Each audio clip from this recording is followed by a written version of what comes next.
The knock came just after dusk. Soft, hesitant. I opened the door to find my neighbor standing there, face pale, eyes restless. "I hear your son crying at night," she said. Her voice trembled, like she wasn't sure if she should have spoken at all. I frowned. "What? He sleeps soundly, through the night." But she didn't move, didn't blink. Her lips parted, then pressed shut again before she whispered the rest. "No, I hear him screaming, begging. He says, 'Stop,' over and over." A chill ran under my skin. My grip tightened around the doorframe, but my face stayed still, unreadable. She apologized quickly and stepped back, retreating into the safety of her own house. I closed the door slowly. The silence on my side felt heavy, too heavy. My son's laughter from earlier in the day echoed faintly in my mind, bright, innocent, unbroken. But her words clung to me like a stain. That night, I pretended to sleep.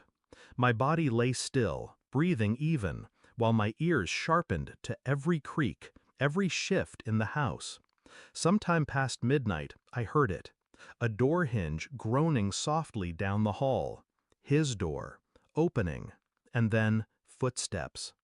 I rose quietly, each step deliberate, rehearsed. I stopped at the shadowed hallway and waited. The crack in his door bled faint light. A figure moved inside. Not him, her, my wife. I stood in the dark, watching her silhouette bend over his bed. I couldn't see her face, but I heard her voice. Low, urgent, too close to his ear. He whimpered, "Stop, please stop." The sound ripped something open inside me, but I didn't move, not yet. Instead, I memorized it. The curve of her shadow, the tone of her whisper, the way his small frame curled away from her. When she finally slipped out, closing his door behind her, I returned to our bed before she noticed. She slid in beside me, her breathing calm, steady, almost innocent. But I couldn't sleep, because the neighbor had been right, and now I wasn't sure if what I'd witnessed was real, or if my mind, poisoned by suspicion, had created it. By dawn, I decided one thing. I needed proof. I began quietly, strategically. Cameras, small, hidden, placed carefully where she would never think to look. One in the hallway, another in his room, disguised within a stuffed toy. Days passed. I went about life as if nothing had changed. Coffee in the morning, casual conversations, forced smiles. But every night, my insides coiled tighter, waiting. When I reviewed the footage, the truth sharpened. She would enter his room at night, sit on his bed, lean close.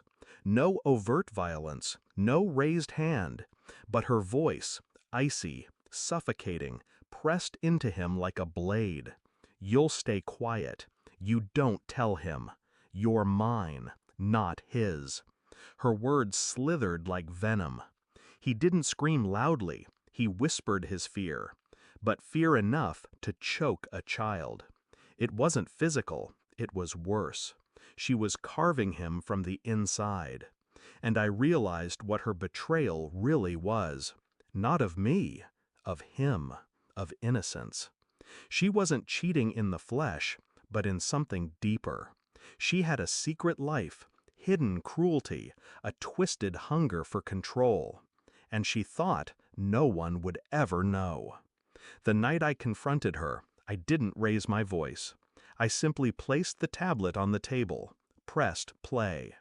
The footage rolled, her shape entering his room, her words hissing, his begging. She froze. Then her face drained. "What is this?" she stammered. I met her eyes, cold, empty. "The truth," I said. She reached for excuses. It's not what it looks like. I was just, he exaggerates." I didn't answer, didn't move, just let the recording play again, louder this time. Her composure cracked. Tears, shaking hands, the pitiful collapse of someone stripped bare. But I felt nothing, no pity, no anger, only a silent clarity settling in my chest. She begged me not to tell, promised change, swore she loved me, swore she loved him.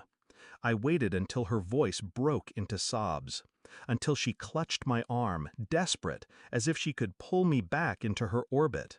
Then I leaned down, close enough for her to see what she'd never seen before in me: absolute detachment. "I already told him," I whispered. "He knows everything." Her face shattered. The realization cut deeper than any punishment I could have planned. She had lost him. Her grip on him was gone, forever. I stood, collected the tablet, and walked away, while she crumbled at the table, choking on the ruins of her control. That night, I slept in the guest room, my son beside me, his breathing soft, steady, safe. I didn't dream. I didn't think of her cries behind the door. By morning, the house was quieter than it had ever been. She was still here, but in my world, she was already gone. And as I looked at my son's face, peaceful, unburdened, I knew the truth had already done its work. She could never touch him again, and she could never touch me. I hadn't just uncovered her betrayal, I had buried her with it. Thanks for watching. Don't forget to like, share, and comment. Subscribe now to Cheating Stories Insight World for more amazing stories.